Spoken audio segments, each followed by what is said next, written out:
Assalamualaikum warahmatullahi wabarakatuh. Perkenalkan, nama saya Nurul Aisyah AMDKL, peserta Latsar 2021 Angkatan 24 Kelompok 1. Pada podcast kali ini saya akan membahas tentang penerapan nilai etika publik, komitmen mutu, dan anti korupsi di UPT Puskesmas Langgapayung. Yang pertama yaitu etika publik. Etika publik adalah refleksi tentang standar atau norma yang menentukan baik atau buruk, benar atau salah perilaku, tindakan, dan keputusan untuk mengarahkan kebijakan publik dalam rangka menjalankan tugas tanggung jawab pelayanan publik. Menjadi seorang ASN harus bisa menerapkan nilai-nilai etika di lingkungan kerja maupun dalam kehidupan sehari-hari dan menjadikannya sebuah kebiasaan. Contohnya harus menerapkan dalam nilai etika yaitu 5M: salam, senyum, sapa, sopan, dan santun. Dan moral etika publik menentukan lebih dari kompetensi teknis dan harus mampu mengidentifikasi masalah dan konsep etika dalam pelayanan publik. Yang kedua adalah komitmen mutu. Di UPT Puskesmas Langgapayung, di dalam hal pelayanan masyarakat, mutu menjadi aspek penting yang harus dikedepankan. Contohnya pada bidang kesehatan lingkungan. Ada beberapa nilai yang harus ada pada komitmen mutu seperti efektif, yaitu tepat sasaran. Dalam pemeriksaan kualitas air minum diperlukan regen yang sesuai dengan jenis parameter yang diuji. Kemudian, pemeriksaan perlu ketelitian saat pemeriksaan kualitas air agar regen yang digunakan tidak cepat habis dan bisa digunakan pada uji sampel lain.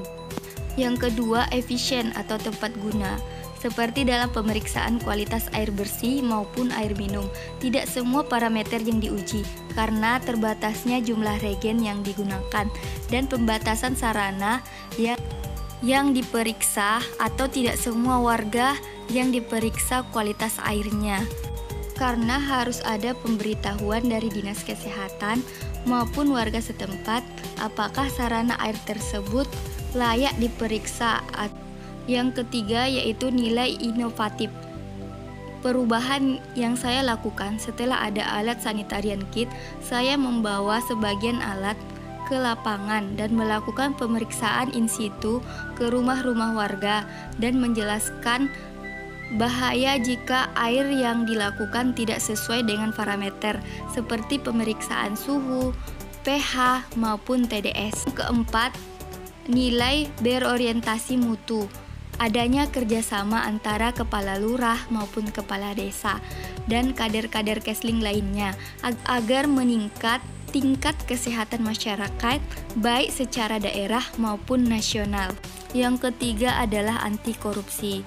Dan pengertian korupsi adalah tindakan melawan hukum dengan melakukan perbuatan memperkaya diri sendiri atau orang lain atau suatu kolaborasi yang dapat merugikan keuangan negara atau perekonomian negara. Contohnya yaitu memanipulasi absen, tidak mengerjakan tugas dengan deadline yang diberikan oleh atasan. Dan ini beberapa korupsi yang biasa dilakukan di tempat kerja masing-masing. Memang menurut kita itu hal yang sepele, tapi sebagai ASN itu merupakan awal korupsi. Jika tidak ditangani akan berdampak buruk. Demikian dari saya, sampai jumpa di podcast selanjutnya.